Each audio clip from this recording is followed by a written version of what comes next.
2 gündür aradığımız Balkan esintisini, o ferahlığı, yaz gününden çıkma durumunu Romanya'da yakaladık. Hafif yağmurlu, değişik rüzgarlı bir hava. Yaz ortasında, kış gibi. Neredeyiz? Türkçe adını söyleyeyim. Tamişvar,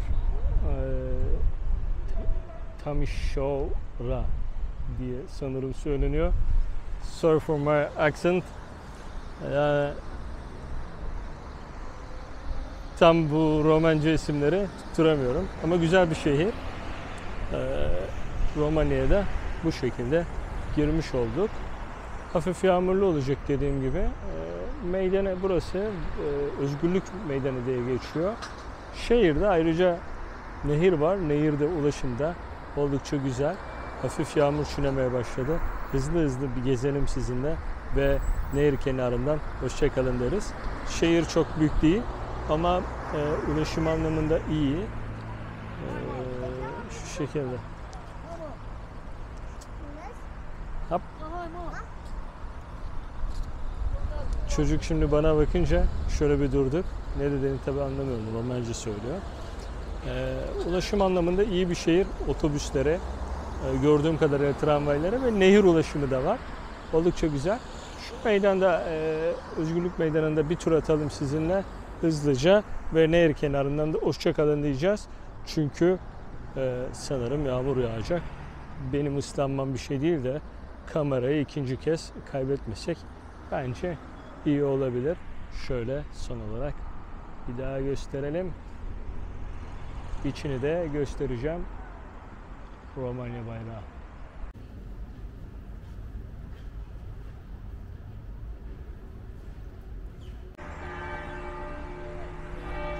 Evet, meydanda şöyle hızlıca dolaşacağız.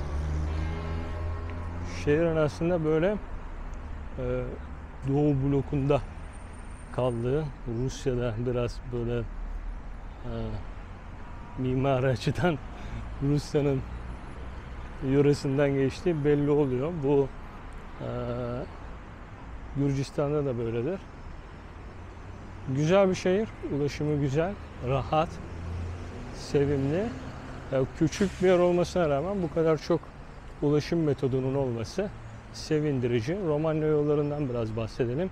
Köy yolları pek iyi değil. Sabah sınırda biraz gerginlik yaşadık. Gerginlik yaşamamızın nedeni arabamızın ve bizim Türk kimliğine sahip olmamız. Tabi oradan UK plakalı araçlar falan geçti. Ben de dedim ki bu nedir kardeşim? Hani anladık ama tüm evraklar tamken burada o var mı, bu var mı? Onlar da kendilerini garantiye almak istiyorlar. Yeni bir Avrupa Birliği üyesi olduğu için bu şekilde kendilerine sanırım diğer ülkelerden geçerken garanti almak istiyorlar. Bakın güzel heykeller var. Millet fotoğraf çekiyor. Biz de birazdan fotoğraf çekeceğiz. Ben kamerayı dediğim gibi çok kullanma niyetinde değilim. Çünkü havanın ne yapacağı belli değil. Şu an çiliyor hatta. Yağmura da aslında hasret kalmış bir durumdaydık. Çok sıcak 35 derecelerde. Dün Belgrad özellikle öyleydi. Ondan önceki gün Üsküp öyleydi. Yunanistan'ı zaten saymıyorum. Zaten durduğum yerde Edirne, Enes. Orası sıcaktı ama sıcaklığın yanında böyle bir de deniz imkanı olunca gidip denize girip serinleyebiliyorduk. Şehri görün istiyorum. Biraz böyle dış cephe restorasyonları var sanırım. Olabilir. Güzel. Ben şimdi dönüşte de biraz fotoğraf çekerim. Bu fotoğrafların ardından da bu akşamı burada geçirmeyi planlıyorum. Yarın Budapeşte'de olacağım.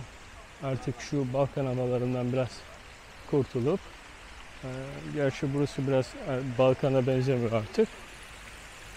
Belgrad da bir Balkan havası vermiyor. Belgrad oldukça böyle özellikle Saman Nehri'nin kenarına yapılan kafelerle, alışveriş merkezleriyle çok kendini ilerletmiş gibi duruyor. Şöyle ortadan geçelim isterseniz. Şehirde çokça park var, yeşillik var. Bu yeşilliklerin dışında banklar da çok. Öyle olunca tabii şehirde güzelleşiyor. Bakın yani küçük bir Avrupa şehri modeli sayılabilir. Sonuçta ulaşım imkanları da çok güzel küçük bir şehir için. Ben bakıyorum yani Trakya'dan örnek verelim. Neresi diyebiliriz? Evet, Edirne mesela büyük bir şehir, Osmanlı'ya başkentlik yapmış, diğer imparatorluklara başkentlik yapmış, başşehirlik yapmış. Bir tramvayımız bile yok. İşte yani geliştirilemiyor. Toplu taşıma da çok kötü, havaalanı yok. Yan tarafa Dede Ağaç'a geçiyorsunuz. Dede Ağaç'ta havaalanı var. Toplu taşıma imkanları Edirne'den daha güzel. Ben bunu komik buluyorum. Bu kadar da kötü olmamalıyız. Biraz daha geliştirmeliyiz gibi geliyor. Ama sanırım bizde rant meseleleri. Tabii mevcutta bir şey demiyorum. Geçmişte yapılmayan şeyleri gelecek olanlar da değiştiremediği için sıkıntı burada büyüyor. Bakın şimdi karşıda katedralle gördüğünüz zaman süper, çok güzel. Zaten şu meydanı görmek bile yeterli ve güzel oluyor. Şehre biraz daha gezmek isterseniz gezilebilir. İşte tüm imkanlar mevcut. Ulaşım konusunda da, lokanta, restoran konusunda da Starbucks'tan McDonald's'a tüm markalar burada. Karşıda Deichmann, küçük bir alışveriş merkezi var. Şehir bu şekildeydi. Çok da anlatmayacağım. Yağmur şu an çiliyor arkadaşlar. Kamerayı toplamak zorundayım. Hoşça kal diyeceğiz. Nereden diyeceğiz? Hemen nehrin kenarından dönerken size hoşça kal diyeceğim. Kısa bir video olduğu gibi ama yapacak bir şey yok. Zaten şehir de küçük ama çok güzel. Ama çok güzel. Gelmeye değer. Bundan sonra Romanya'da sanırım Bükreş, Ploiești, arkasından da ne eklenebilir?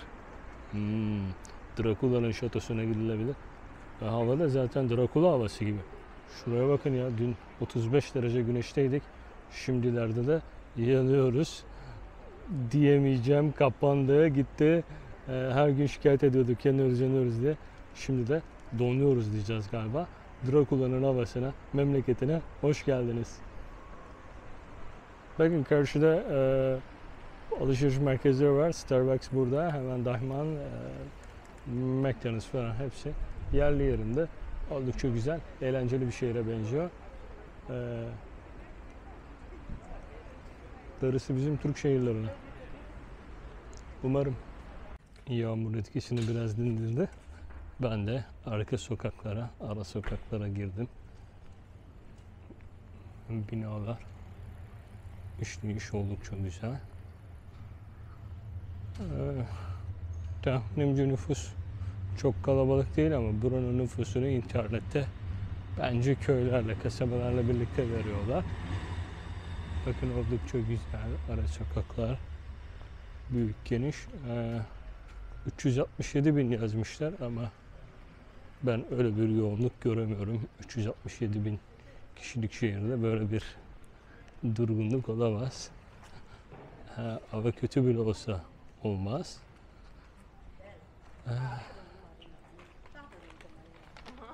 Kötü değil, kesinlikle.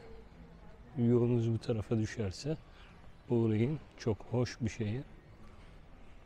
Tabii kurallar var. Her girdiğiniz ülkenin ayrı kuralı var. Özellikle otoyol anlamında. günlük, haftalık alabiliyorsunuz. Transit geçeceksiniz, günlük alabilirsiniz. Birkaç gün kalacaksanız haftalık almak mantıklı. Özellikle Sırbistan'da bize tabi gurbetçi yoğunluğu olduğu için oralar biraz pahalı. Ne 16-17 euro yazdılar. 300-400 kilometrelik bir yola, yani kullanım hakkı çok az ama öyle. Bakın şehrin 3. ayrı bir meydanı. Arkada bir meydan daha vardı. Şehrin ayrılan 3. meydanı. Burası da çok güzel. İlk katedralin oradan başlamıştık. Katedralin oradan. İkinci meydana çekmedim ben size. Yağmurluydu. Zaten orası çok küçüktü. Bu da şehirde açılan 3. meydan. Ve her meydan devasa. Yalnız bu daha büyük. Daha büyük. Çok güzel. Yaşanılabilir bir şehir. Hani deniz olsa olur.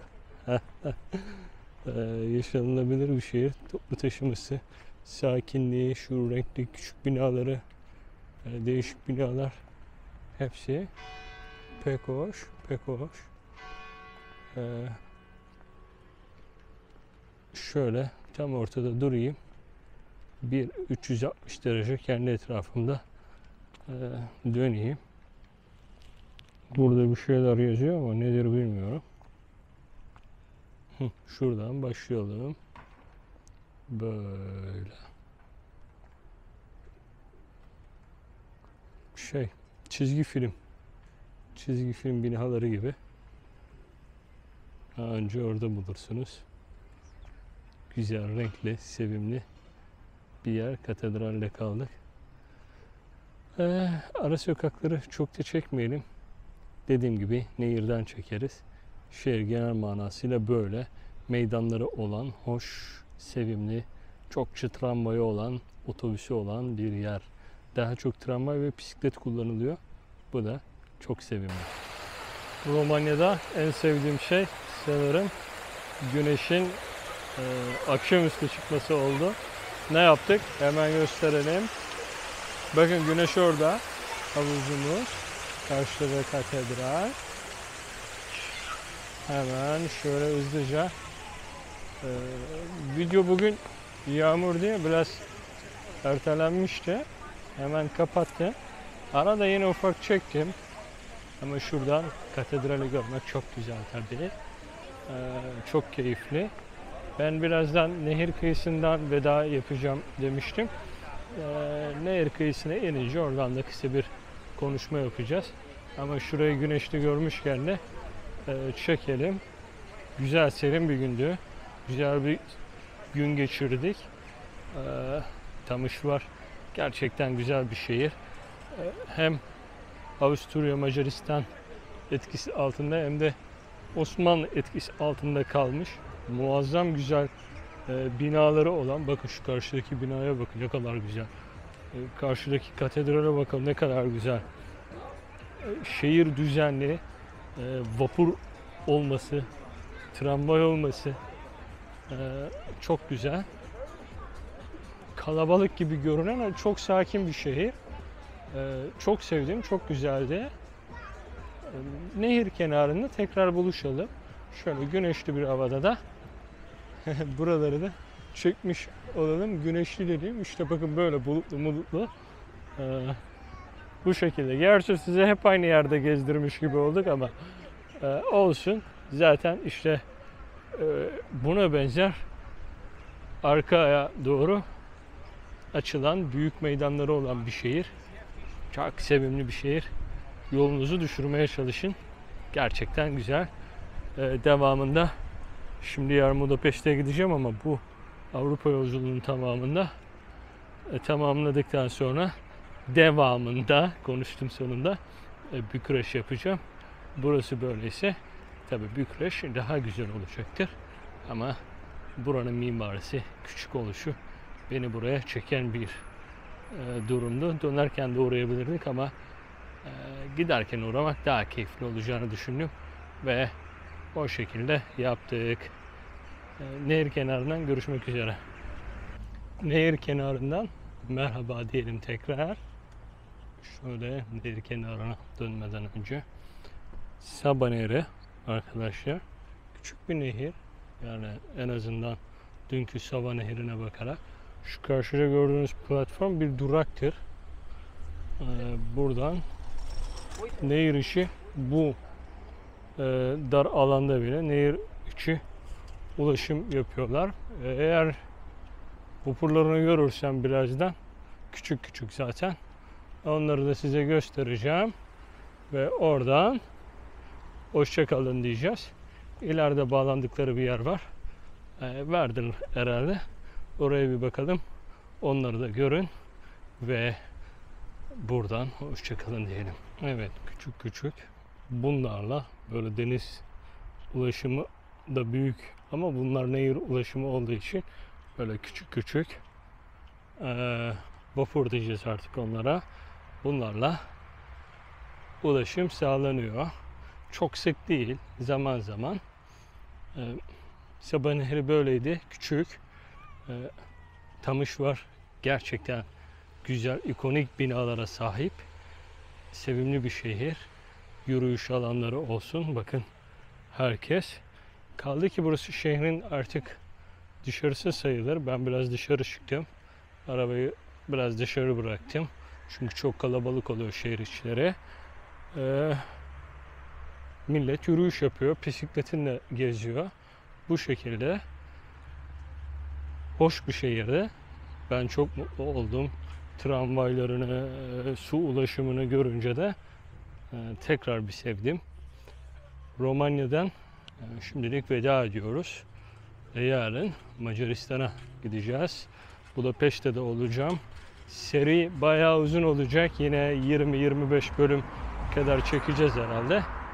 Ama bizim seriler pek izlenmiyor zaten. Çok sıkıntı değil.